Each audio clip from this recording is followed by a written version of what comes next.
மாநில முதலமைச்சர்கள் பங்கு பெறும் நிதி ஆயோக் கூட்டம் இன்று பிரதமர் மோடி தலைமையில் நடைபெற்றது. இளைஞர் திறன் மேம்பாட்டு திட்டத்தை மேம்படுத்த ஒத்துழைப்பு வழங்கப்படும் என்று முதல்வர் விஜய் தெரிவித்திருக்கிறார். ஒன்றிய அரசின் ஆக்கப்பூர்வ ஒத்துழைப்பு வேண்டும் என்றும், இளைஞர் திறன் மேம்பாட்டு திட்டத்தை செயல்படுத்த விழைகிறோம் என்றும் முதல்வர் விஜய் நிதி ஆயோக் கூட்டத்தில் வலியுறுத்தியுள்ளார்.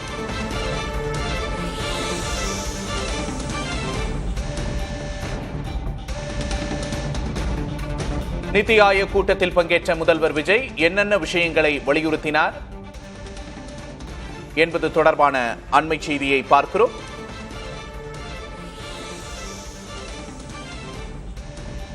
ஒன்றிய அரசுக்கு ஆக்கப்பூர்வ ஒத்துழைப்பு வழங்கப்படும் என்று முதல்வர் விஜய் தெரிவித்துள்ளார். இளைஞர் திறன் மேம்பாட்டு திட்டத்தை செயல்படுத்த விழைகிறோம் என்றும் முதல்வர் விஜய் தெரிவித்துள்ளார். கூடுதல் விவரங்களை டெல்லி மூத்த செய்தியாளர் கணபதியிடம் கேட்டு பெறலாம். கணபதி, நிதி ஆயோக் கூட்டம் நிறைவு பெற்றிருக்கிறது. முதல்வர் விஜய் என்னென்ன விஷயங்களை வலியுறுத்தினார்? கூடுதல் விவரம் என்ன?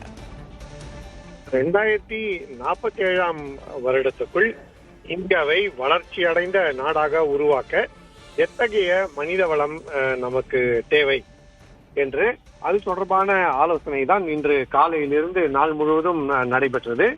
இந்த முக்கிய ஆலோசனையிலே தமிழ்நாடு முதலமைச்சர் விஜய் பங்கேற்றார். காலை முதலே அங்கிருந்த நடவடிக்கைகள் அனைத்திலும் கலந்து கொண்டார். பிரதமர் நரேந்திர மோடி, பாதுகாப்புத்துறை அமைச்சர் ராஜ்நாத் சிங், உள்துறை அமைச்சர் அமித்ஷா உள்ளிட்ட மூத்த அமைச்சர்கள் இந்த ஆலோசனையிலே கலந்து கொண்டார்கள். பிரதமர் மற்றும் மத்திய அமைச்சர்களுடைய கருத்துக்களுக்கு பிறகு ஒவ்வொரு மாநிலத்தின் முதலமைச்சரும் அந்தந்த மாநிலத்தின் கருத்துக்கள் என்ன, தேவைகள் என்ன என்பதை இந்த கூட்டத்திலே தெரிவித்திருக்கிறார்கள். முதல் முறையாக இந்த ஆலோசனையில் பங்கெடுத்த தமிழ்நாடு முதல்வர் விஜய் மாநிலங்கள் மற்றும் மத்திய அரசு ஆகியவற்றுக்கான உறவு சுமூகமாக இருக்க வேண்டும், அதன் மூலமாக நாட்டின் வளர்ச்சியை உறுதி செய்ய வேண்டும், தமிழ்நாடு இதில் என்ன நிலைப்பாடை கொண்டிருக்கிறது என்பதை முதலமைச்சர் விஜய் வலியுறுத்தியிருக்கிறார்.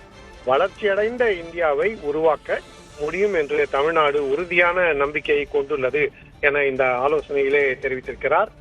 வெளிப்படையான நிர்வாகம், சமூக நீதி, அனைவரும் உள்ளடக்கிய வளர்ச்சி, இளைஞர்களுக்கு அதிகாரமளித்தல் மற்றும் சமச்சீரான முன்னேற்றம் ஆகிய அடிப்படை கொள்கைகளை முன்னிறுத்தி தமிழ்நாடு மக்கள் புதிய அரசு அமைப்பதற்காக இந்த புதிய அரசுக்கு அவர்கள் தங்களுடைய ஆதரவை அளித்திருக்கிறார்கள் எனவும், அதன்படியே தமிழ்நாட்டு நலன்களையும் மக்கள் விருப்பங்களையும் பாதுகாக்கும் வகையிலே ஒன்றிய அரசுடன் ஆக்கப்பூர்வமான ஒத்துழைப்புடன் செயல்படுவோம் எனவும் எங்களுடைய அரசு தொடர்ந்து உறுதி பூண்டுள்ளது என தெரிவித்திருக்கிறார்.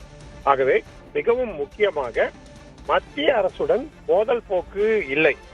தமிழ்நாட்டு நலன்கள் மற்றும் தமிழ்நாடு மக்களின் நலன்களை பாதுகாக்கும் நோக்கத்துடன் ஒன்றிய அரசுடன் ஆக்கப்பூர்வமான ஒத்துழைப்பு உண்டு என தெரிவித்திருக்கிறார். ஆகவே மத்திய அரசுடன் மோதல் போக்கு என்று ஒரு சூழல் இல்லை எனவும், ஆக்கப்பூர்வமான ஒத்துழைப்பு, அதன் மூலமான தமிழ்நாட்டுக்கு பலன்கள், தமிழ்நாட்டு வளர்ச்சி, தமிழ்நாட்டு மக்களுடைய நலன்கள் ஆகியவற்றை பாதுகாக்க வேண்டும் என்பதை தனது நிலைப்பாடாக இந்த ஆலோசனையிலே தெரிவித்திருக்கிறார். ஒவ்வொரு மாநிலத்தைச் சேர்ந்த முதலமைச்சர்களும் அந்தந்த மாநிலத்துக்கான குறிப்பிட்ட நல்ல அவர்களுடைய குறிக்கோள்கள் என்ன, அவர்களுடைய நல்லாட்சி தொடர்பான நடவடிக்கைகள் என்ன, அவர்களுடைய தேவைகள் என்ன என்பதையெல்லாம் வலியுறுத்தி இருக்கிறார்கள். அந்த வகையிலே தற்போது உலகளாவிய தற்போது நிலவும் சூழல், அதாவது ஈரான் போர் மற்றும் உக்ரைன் ரஷ்யா போர் போன்ற விவரங்களை எல்லாம் விஜய் குறிப்பிட்டிருக்கிறார்.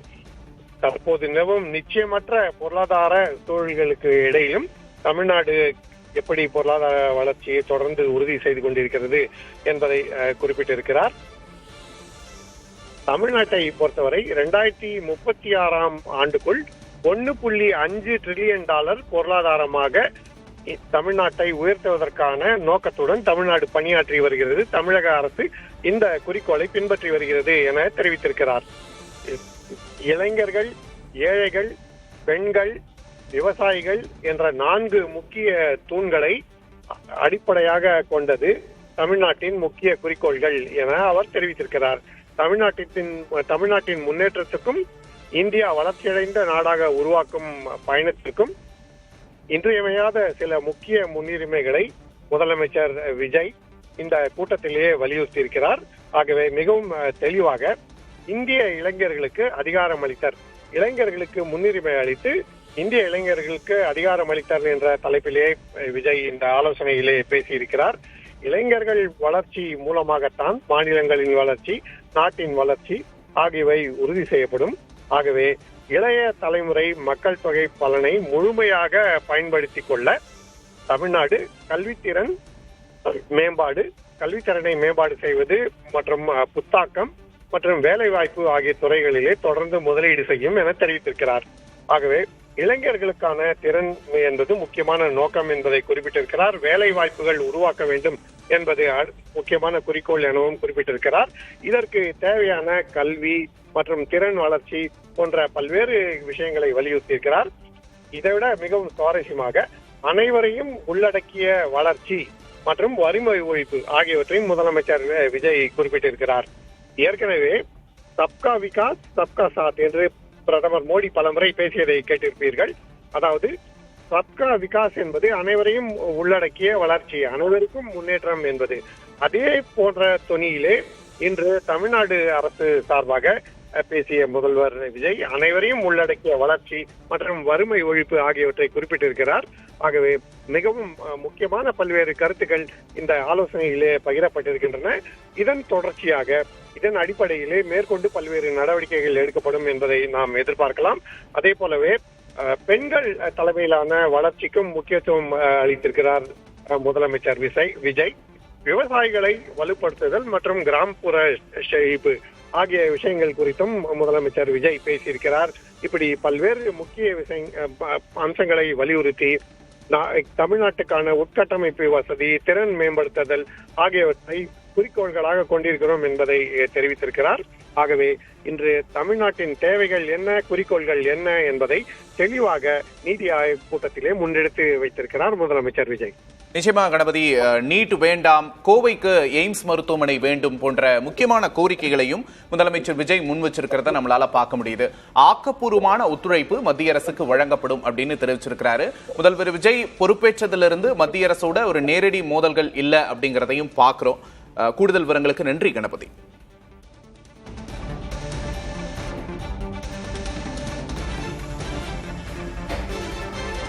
சாலை, ரயில்வே தொடர்பான கோரிக்கைகளையும் ஒன்றிய அரசிடம் முதல்வர் விஜய் வலியுறுத்தியதாக தெரிகிறது. 3284 கோடி கல்வி நிதியை உடனடியாக விடுவிக்க வேண்டும் என்றும் மத்திய அரசை முதல்வர் விஜய் வலியுறுத்தியிருக்கிறார். நிதி ஆயோக் கூட்டத்தில் முதல்வர் விஜய் தமிழ்நாட்டின் கோரிக்கைகளாக வலியுறுத்திய விஷயங்கள் என்னென்ன என்பதை பார்த்துக் கொண்டிருக்கிறோம். ஒன்றிய அரசுக்கு ஆக்கப்பூர்வமான ஒத்துழைப்பு வழங்கப்படும் என்று முதல்வர் விஜய் தெரிவித்துள்ளார். இளைஞர் திறன் மேம்பாட்டு திட்டத்தை செயல்படுத்த விழைகிறோம் என்று முதல்வர் விஜய் தெரிவித்துள்ளார். ஆக்கப்பூர்வமான ஒத்துழைப்பு மத்திய அரசுக்கு வழங்கப்படும் என்று முதல்வர் விஜய் தெரிவித்திருக்கிறார்.